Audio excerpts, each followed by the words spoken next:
पढ़ेंगे अधिगम के बारे में। अधिगम, जिसे इंग्लिश में लर्निंग भी कहते हैं, जिसको साधारण भाषा में कहा जाता है सीखना।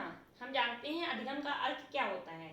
अधिगम एक ऐसी मानसिक प्रक्रिया है जिसके द्वारा व्यक्ति परिपक्वता की ओर बढ़ते हुए तथा अपने अनुभवों से लाभ उठाते हुए अपने व्यवहार में परिवर्तन करता है।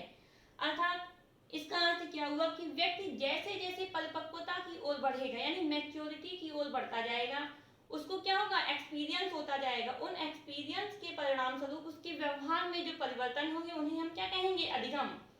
दूसरी भाषा में हम कह सकते हैं अधिगम जन्म से लेकर मृत्यु तक चलने वाली प्रक्रिया है, जिसमें प्रत्येक व्यक्ति प्रत्येक परिस्थितियों से सीखता है और अपने व्यवहार में परिवर्तन करता है। यही सीखना है।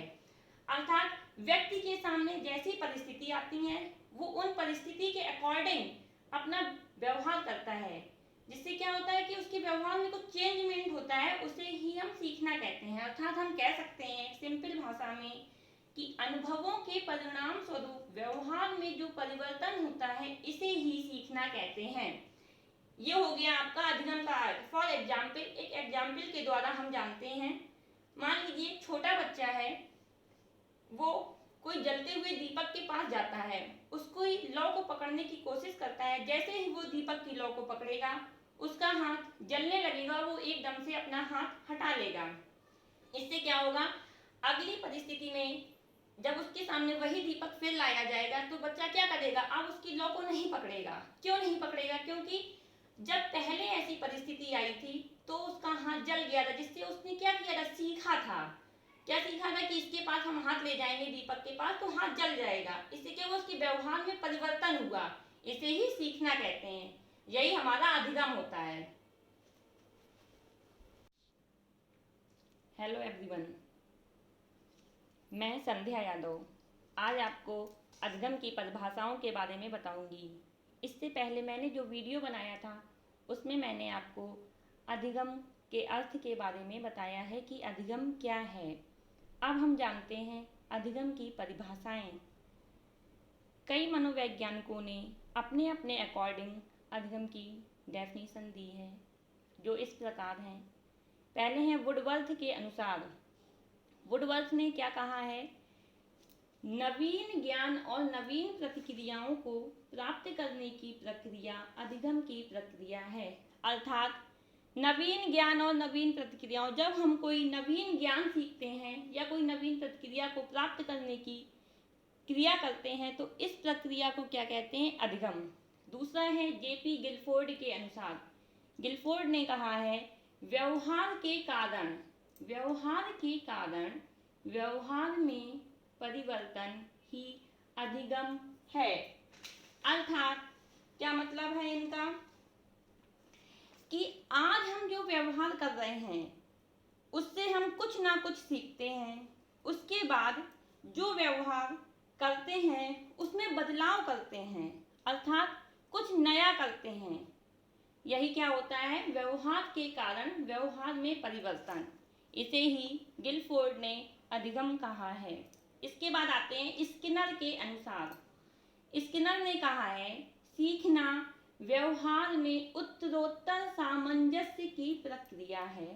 सीखना व्यवहार में उत्तरोत्तर सामंजस्य की प्रक्रिया है।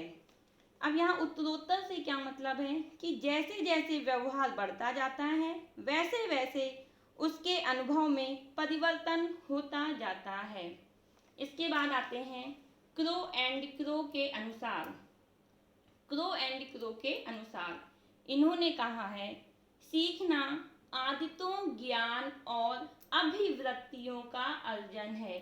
सीखना क्या है, आदतों, ज्ञान और अभिवृत्तियों, इन सब को मिला जुला कर जो ज्ञान हम अर्जित करते हैं उसे सीखना कहते हैं। इसके बाद आते हैं गेट्स व अन्य के अनुसार।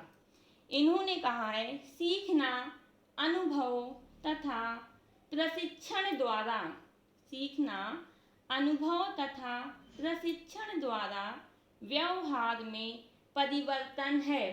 अर्थात सीखना क्या है, जब हमें एक्सपीरियंस होता है यानी अनुभव होता है तथा प्रशिक्षण तथा प्रशिक्षण होता है तो उससे क्या होता है, हमारे व्यवहार में जो परिवर्तन होता है उसे ही सीखना कहते हैं।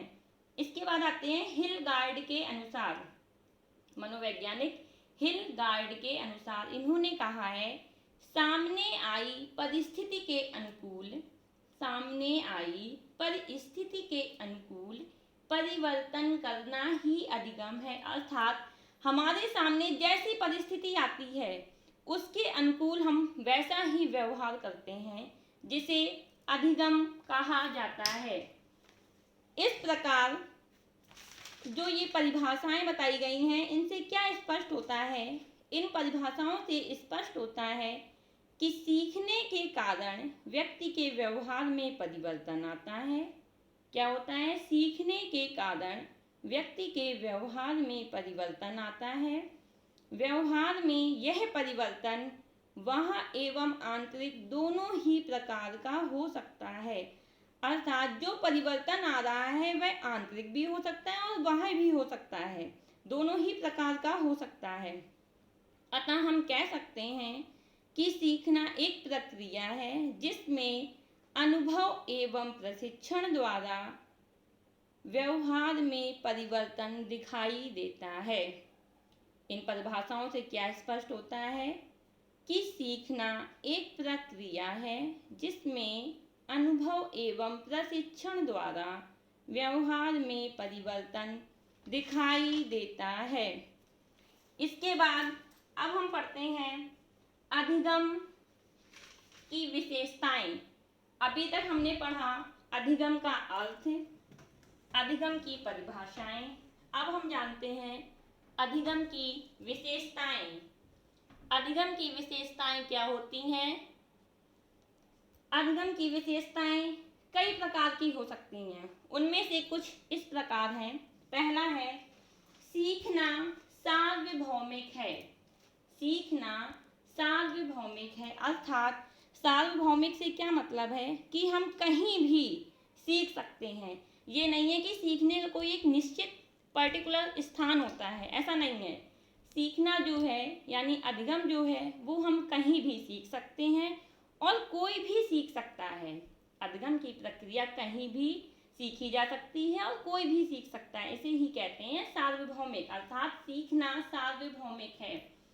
दूसरा पॉइंट आता है सीखना वातावरण की उपज है। सीखना क्या है? वातावरण की उपज है, अर्थात जैसा वातावरण होगा उसके अनुसार हम वैसा ही व्यवहार करेंगे, अर्थात हम वैसा ही सीखेंगे। इसके बाद आता है थर्ड पॉइंट। थर्ड क्या है? सीखना जीवन पर्यंत चलता है, अर्थात जीवन पर्यंत से क्या मतलब है इधर पर? जीवन पर्यंत यानी जन्म से लेकर मृत्यु तक चलने वाली प्रक्रिया है, यानी लर्निंग। अधिगम जो है वो कैसी प्रोसेस है? वो जीवन पर्यंत चलने वाली प्रक्रिया है। जब बालक जन्म लेता है तब से लेकर जब तक वो इस संसार में रहता है तब तक कुछ ना कुछ सीखता ही रहता है, अर्थात सीखना जीवन पर्यंत चलता है। इसके बाद फोर्थ पॉइंट क्या है? सीखना व्यवहार में परिवर्तन है। सीखने में क्या होता है? हमारे व्यवहार में परिवर्तन होता है।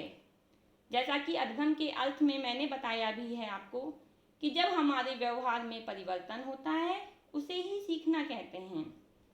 इसके बाद फिफ्थ पॉइंट आता है सीखना अनुभवों का संगठन है। सीखना अनुभवों का संगठन है, अर्थात यहाँ अनुभवों का संगठन से तात्पर्य है जब हम अलग अलग कार्य करते हैं तो उन अलग अलग कार्यों से हमें अलग अलग अनुभव प्राप्त होते हैं। इस प्रकार क्या होता है? अनुभवों का संगठन तैयार हो जाता है। इसलिए हम कह सकते हैं कि सीखना अनुभवों का संगठन है। इसके बाद आते हैं सिक्स्थ पॉइंट, सीखना अनुकूलन की प्रक्रिया है। सीखना अनुकूलन की प्रक्रिया है, अर्थात जब कोई नई परिस्थिति में जाता है, जब कोई नई परिस्थिति में जाता है तो उसके अनुसार व्यवहार करता है, अर्थात अनुकूलन करता है। इसके बाद आता है 7th पॉइंट, क्या है? सीखना उद्देश्यपूर्ण होता है। सीखना क्या होता है? उद्देश्यपूर्ण होता है। अर्थात जब हम सीखते हैं तो हमारे समक्ष कोई ना कोई उद्देश्य होता है जिसके लिए हम सीखते हैं।